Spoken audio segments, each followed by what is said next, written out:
DreAllDay.com. You're now tuned into the show where you learn the discipline to show up day after day to do the work, the confidence to put yourself out there boldly and authentically, and the mental toughness to continue showing up, doing the work, putting yourself out there, even when the success you've expected to achieve has yet to be achieved. And on top of all this, you get a huge dose of personal initiative. That is the go-getter energy that moves any one of us, including yourself, to go and make things happen instead of waiting for things to happen. And then we put all this together into a series of frameworks, approaches, insights, strategies, and techniques all underneath the umbrella of one unifying philosophy that is called Work on Your Game. My name is Dre Baldwin, also known as Dre All Day, and welcome to the show. And today's topic is why the information war will never end. In case you didn't know, we are in the midst right now, today, while you're listening to this, of an information war. We are at war right now. So any of you wondering, is the current administration, doesn't even matter which one it is when you are watching this or listening to this, is the current administration going to start World War III? Are we going to be in another war? Is our country going to get into more wars? Is our military industrial complex leading us into more wars where we're going to lose lives of our soldiers? Well, good news is we're not going to lose lives of soldiers in the war that we're in right now, but we are in a war, and we're in that war already. And the war has actually already been going on for a little while now. Many of you are not aware of it. Some of you are becoming more aware of it, but this war is ongoing whether you're aware of it or not. And it's called the information war. And this is going to be a two-part series as I explain this. So back in episode number 3276, I gave you an explanation of what the information war that we are in ultimately boils down to.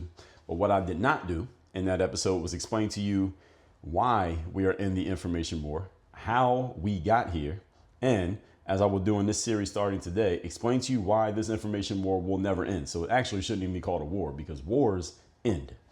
This is not actually a war because it's not going to end, but we will call it that since it's never going to end. We're going to call it that anyway, just so you understand what I'm talking about.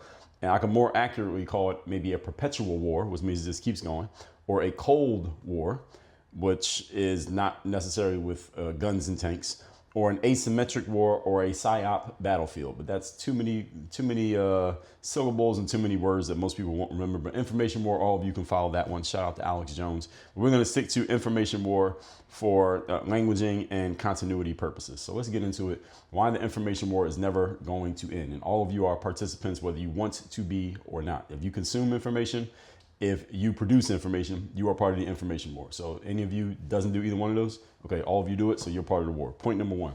Today's topic, once again, is why the information war will never end. Number one, facts no longer matter. This is a bad thing for someone like myself who likes to build logical arguments and like to make rational cases for why I believe what I believe. Facts no longer matter. In episode 3257 and 3101, I explained to you that your feelings don't care about your facts and that facts do not matter anymore, especially not as much as they used to matter. Now, don't say this in a happy or a pleased way. I just told you, I'm a person who is extremely logical in my thought process. I try to be as objective as possible when I think about and speak about things, and I try to keep things above the fray of emotions and just try to speak to the logical centers of people's brains when I speak. I would actually prefer if the whole world was run on simply logic and facts. I would do very well in a world like that. I think I'm doing pretty well right now, but I would do even better if everything was just based on logic and facts and we could just put emotion in the trunk, not even in the back seat, just put it in the trunk. I think I would thrive. Again, I can thrive now, but I could thrive even more in a world like that. And with all that said, that world doesn't exist and I don't think it's coming. I would prefer the whole world was like that, but it ain't happening. The reality is, the direction the world is going further and further away from facts mattering. That does not mean logic and rational thinking is not valuable. It doesn't mean objectivity is not useful. But the world is going in a direction where facts are not going to carry the day. There used to be a time back before social media when facts carried the day. Back in the 90s and the first decade of the 2000s, if you had the facts or just facts period on your side, you were in a pretty good position. The world that we're in now, that doesn't matter.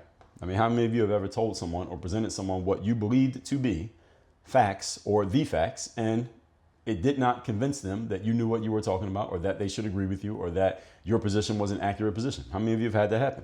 Everybody's listening to this has had that happen. So again, this is proof. Facts don't matter. Y'all understand? Facts do not matter. Okay? And I'm saying facts, F-A-C-T-S, not facts like F-A-X, like a fax machine. Now, hopefully you all get that. There are still many people out there Often those who work within bureaucracies and have been in those bureaucracies their entire professional careers who badly want and need facts to be the ruling judge of everything. Why is this? Well, first of all, these people are going to die a slow and painful death. And the reason that they want facts to matter is because when facts matter, people have to accept your argument because you have facts or the facts on your side. The issue that we're in today, and the reason why we're in an information war, is that someone can create, come up with, or present alternative facts that go against all your facts. Theirs can be accurate, yours can be accurate, and you two just have to fight on the facts. You cannot overrule somebody else's facts with your facts, nor can they do it to you. So what happens these days, the way it's working, is that we can simply offer counter facts that are also true and also verified against any fact that we don't want to believe. And there's just an ongoing conflict that keeps happening. In short, there is no way for us to agree on an accepted set of factual information, and this is only getting worse. And I'm gonna tell you why it's getting worse when we get into point number 2. But this is the thing that we need to understand. The reason there is no such thing as fact checking these days, the reason why a concept like misinformation is complete bullshit, is because there is no agreed upon set of facts upon which everybody must operate.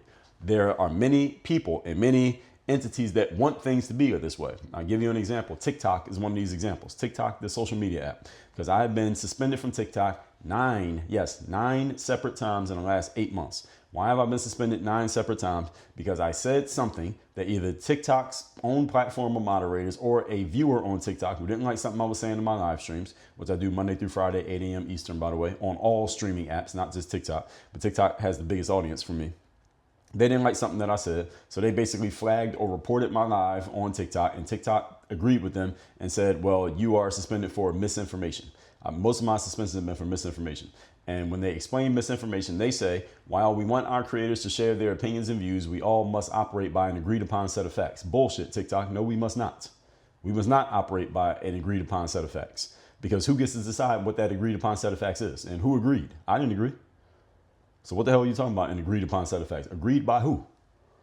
We don't have an agreed upon set of facts. This is the reason why facts don't matter, because you can basically overrule anybody's facts, which are wrong. And there's no such thing as misinformation, because whatever you think is not true information, I can just say whatever you say is not true information, and we can both be right. And when I get into point number 2, you're going to understand, you may be thinking to yourself, well, Dre, how is that possible? If I got the information, it's right here in front of you, I got it right out of this book or right off of TV or I saw it with my own 2 eyes, how could anybody possibly present anything that counteracts what I just said? I got an answer to that question. You should be asking that. That's the right question. Now let me answer it. Point number 2. Today's topic, once again, is why the information war is never going to end. All right, you want to know why this is possible? That you don't have to agree to anybody's facts and no one has to agree to your facts? Here it is. And it's going to make a whole lot of sense when I tell it to you. Information can be created faster than man can consume it. Information can be created faster than man can consume it.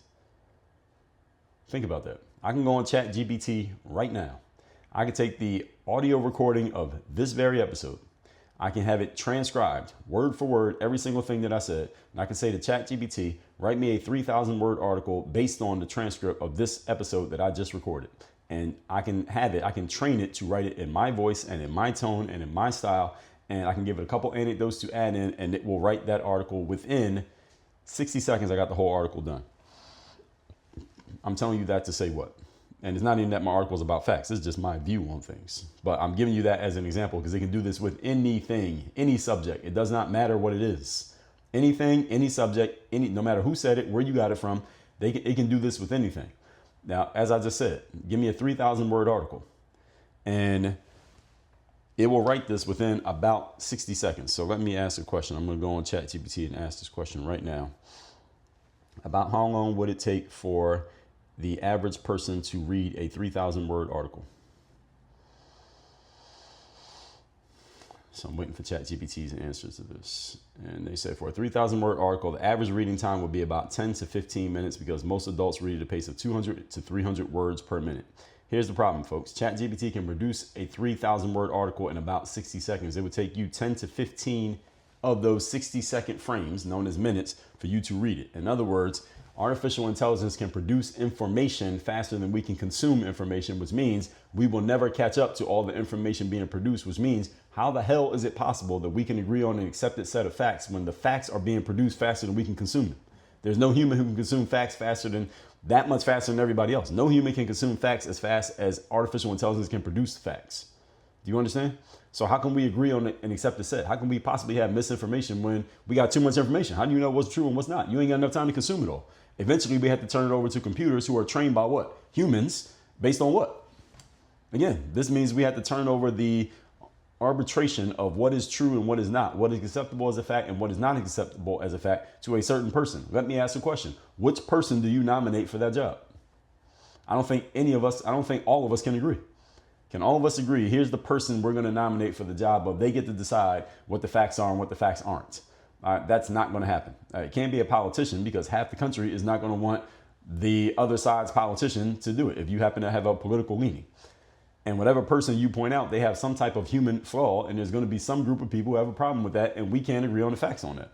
And if we're going to agree on the facts, then we got to be in consensus. And not even consensus like majority rules, like consensus like, I would say everybody. We got to agree on the facts. And it's becoming easier also. Another thing that's happening today is easier and easier to counter someone else's facts by taking whatever they say and throwing it into an artificial intelligence bot and say, hey, give me some counterpoints to what this person said. Even if their argument is perfectly airtight, I guarantee you anything that I say, I can take anything I said here on this show ever in history. And even if I think I made a perfect, airtight, perfect argument, if I dropped it into ChatGPT and said, ChatGPT, give me 10 counterpoints to everything that I said right here, I guarantee you it would never say, Dre, this argument is so airtight that I don't have anything for you. Sorry. That would never happen. So somebody else could do it to me, throw my argument into a chatbot, say, give me 10 counterpoints to what this guy just said. They will come up with the 10 counterpoints, guaranteed.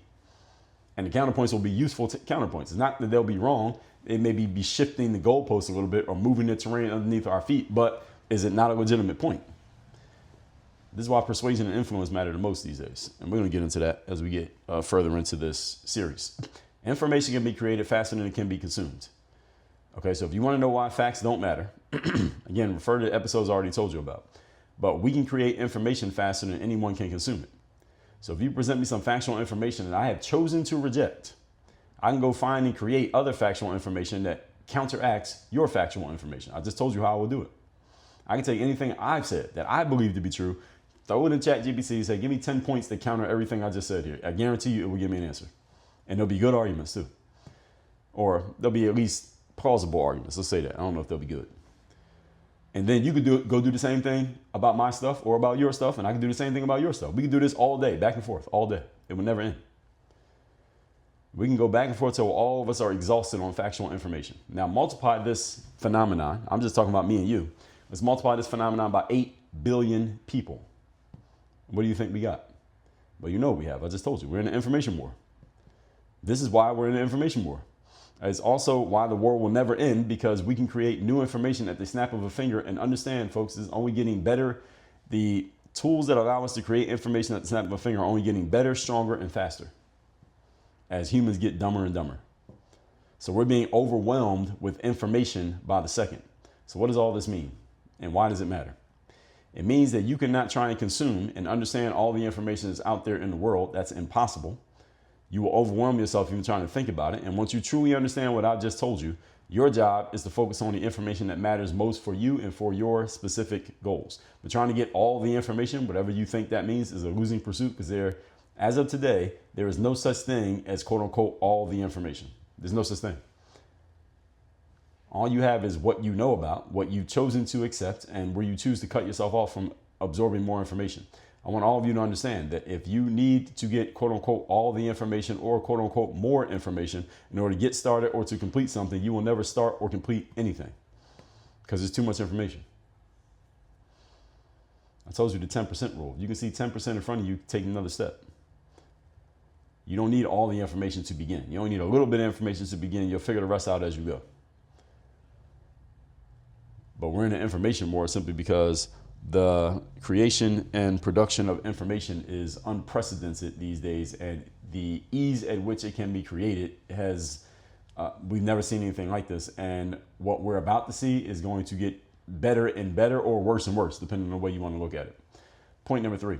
Today's topic, once again, is why we are in an information war, and why this information war will never, ever end. Number 3, traditional sources of facts and truth have undermined their own credibility to the point that there are legitimate reasons to no longer trust them. So there used to be these sources of facts and information that we used to say, okay, well, yes, it's true that you can create your own facts on some chatbot. Yes, it's true that you can create your own information and get it from some off the beaten path source, but we all would eventually default to what the quote unquote experts or what the quote unquote educated people say, or the trusted sources would say about certain things and certain aspects of life. We generally agree these are the people who have the information. But unfortunately, those institutions and those platforms have undermined their own credibility and undermined their own authority by bad decision making and trying to force people into certain behaviors that were based on falsehoods. And it's to the point that now, today, we know they were lying to us. We know they were lying. It's not that we think they were lying. We know they were lying. Just today, the day that I put together the notes of this show, which is actually not the day I'm recording it, I got a notification on TikTok. I just told you about this, community guidelines violation by me. And I put out a post. This was a different one, not from my live stream. It was a community guidelines violation. I didn't get suspended, but I got a warning. And I got one of my posts taken down off TikTok. And I had put out a post where I challenged the United States medical system. That's what I was talking about in the post. The United States medical system is not to be trusted, was the general idea of my post. And I talked about that the FDA, the Food and Drug Administration, receives money. Part of their funding comes from companies in what we call big pharma. Those are pharmaceutical companies, the companies that make the drugs. They send money to the FDA.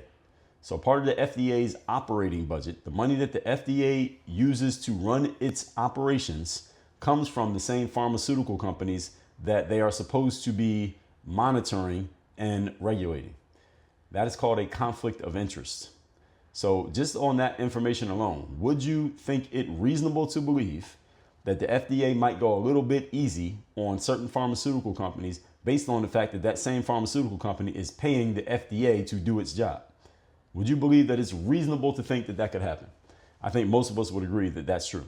I said that or something to that extent on TikTok, and they took my video down saying that I was putting out medical misinformation. This is bullshit.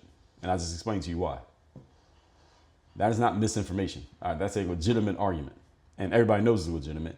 And as a matter of fact, I appealed the bullshit community guidelines violation from TikTok, and I won my appeal, and they let the video stay up. So the video is still up there. And I talked also in that video about how people get stuck on pharmaceuticals that they don't need, because the pharmaceutical industry is a business, is a for-profit industry, and they want to keep you on the drug because the more you're on the drug, the more you got to keep buying it and the more money they make. All right? That's a recurring revenue product. They want you recurring revenue, not a one-time purchase.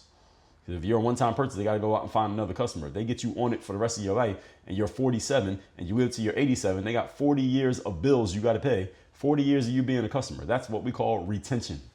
Do you understand? They want retention. Pharmaceutical industry and the medical industry wants retention. That means you coming back over and over and over again to get more help from them because they give you interventions and drugs and operations that don't necessarily solve your problem, but they prolong your life while at the same time keeping you dependent on them. That is the way the medical industry is designed, and is designed like that because the medical industry is incentivized to keep you dependent, because when you're dependent, you have to keep paying, and this is a capitalistic society. One of the trade-offs of a capitalistic society is that entities will pursue the dollar in exchange for ethics. I'm not saying the medical industry is 100% guilty of that, but is there a legit argument for a conflict of interest? There's more than one legit argument for a conflict of interest between the medical industry and the people that it is allegedly serving. I guarantee you that of the people who listen to this show, I guarantee you at least 10% of you somehow, some way have some connection to the medical industry where you are continually paying for something that you don't want to be continually paying for because the medical industry somehow, some way got you stuck on it. Maybe you'll get off it. Maybe you won't. Either you or somebody close to you. Guaranteed. At least 10% of you listen to this. This is a beautiful thing if you work in the medical industry, because that means the money's going to keep coming in. It's a terrible thing if you're the patient, because you got to keep paying and you got to stay on a drug, and otherwise you'll be fucked up without the drug. Probably not the case if you get the right information from the right person. But again, this is the reason why somebody comes out and challenges them. The first thing they do is strike it down so that nobody can disrupt their monopoly. That's the real game. That's the real game. So, as I already said, I've already trashed the medical industry many times here on the show. And as I was telling you, the story is actually a little bit more of what I was saying is that your doctors and nurses I'm sure there's some doctors and nurses listening to this. The things that doctors and nurses tell you when you come to a hospital are things that they learned where? Where they learned the things that they tell you. Why do you give them authority? Why do they have credibility? Because they went to school. What kind of school? Medical school. Who funds medical schools? Is it just tuition money? No, ma'am. No, sir. The money from medical school, money medical schools have to run their operations and have the beautiful campuses that they have, guess where it comes from? Pharmaceutical companies. That's a fact. You want to talk about facts? There's a fact. Pharmaceutical companies fund, in part, medical schools. What do you think the pharmaceutical companies want in exchange for that funding? They want to make sure that the stuff that your doctor or your nurse got taught in medical school is aligned with what the pharmaceutical companies want the doctor or nurse to go tell patients when they get out of school, which is what? You need this drug. You need this intervention. You need this operation. You need to stay on this. You need to be on this for the rest of your life. Why is that? Because if you're on it for the rest of your life, the pharmaceutical industry keeps getting paid. This is a beautiful system they have. I wish I had come up with this idea. Beautiful system. They teach the doctors and nurses that what they're doing is the exact thing that they should do, which somehow, some way, magically, wink, wink, leads you to be on a pharmaceutical for the rest of your life, which you got to keep paying for or your insurance has to keep paying for. Now they have you hooked. Now they got a lifelong customer. Beautiful business. This is beautiful. So when I said something to this extent on TikTok, they blocked my video. All right, that's the whole point. And the reason why doctors and nurses get mad at me when I say what I just said is because, again, they truly believe that what they learned in school is the actual truth. What reason do they have to not believe it? I mean, you just spent how many years in school learning this shit? And now here I am without a medical degree, trashing the very thing you dedicated your life to. Who the hell am I to say something about your career? Of course you're going to push back against me. I understand. Still some bullshit what you got taught, but I understand why you're mad about it. But don't be mad at me. All right, you're the one who went to medical school, not me. And all due respect. Continuing. TikTok blocked the video, told me I had violated the community guidelines and gave me an account strike for it. And again, their explanation, we need to operate by an accepted set of facts. Bullshit. There is no accepted set of facts. There is none. And I appealed and I won, as I already told you. But the concept is that there are still entities out there who say we have to agree upon these sets of facts. No, we don't. We don't need to agree upon a set of facts. We do not need to agree. Speaking of the medical industry, and it's people in spaces like theirs. Academia is also big on this. I've trashed both industries many times in the past. I will trash them all again in the future. They want the world to be this way. So I told you, I'm one of the people who like when there's logic and facts that run the day.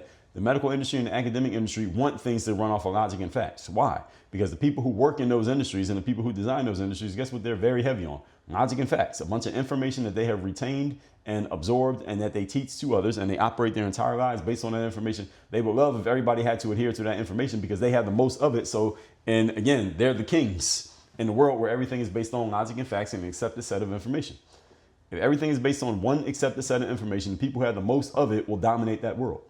So academics and people in the medical space want things to be this way, but it ain't this way.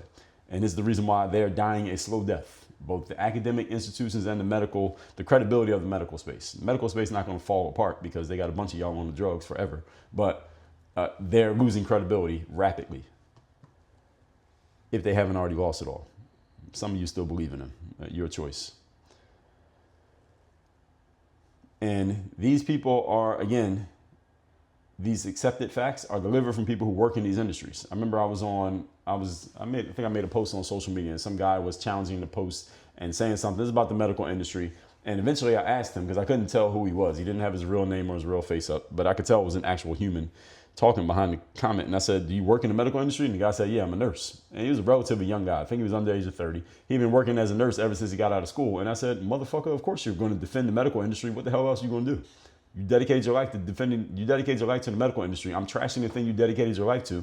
I don't believe you're credible in your argument because you don't have the freedom to have the opposite opinion.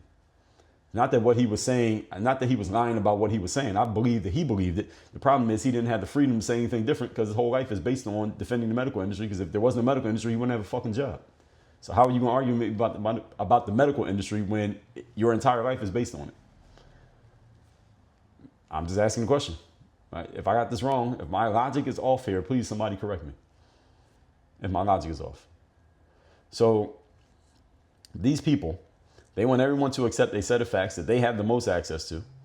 And They want to be the authorities on what's true and what's not. Therefore, they are the arbiters of what must be accepted versus what can't be accepted. And again, they become the kings when everything has to defer to them if there's a disagreement. This world has been destroyed. This world no longer exists. This is the reason why a lot of people are pushing back on the concept of going to college. This is the reason why people are pushing back against the medical industry, which did not have to ruin its own credibility during the COVID virus in 2020, but it did, and they chose to do that. So, hey, you got to live, you got to lay in the pee that you peed in the bed, you got to lay in it. That's what they said. All right, so this is why you see people in both of these spaces, medicine and academia, fighting hard against the inevitability of what is happening in the world. This is the inevitable.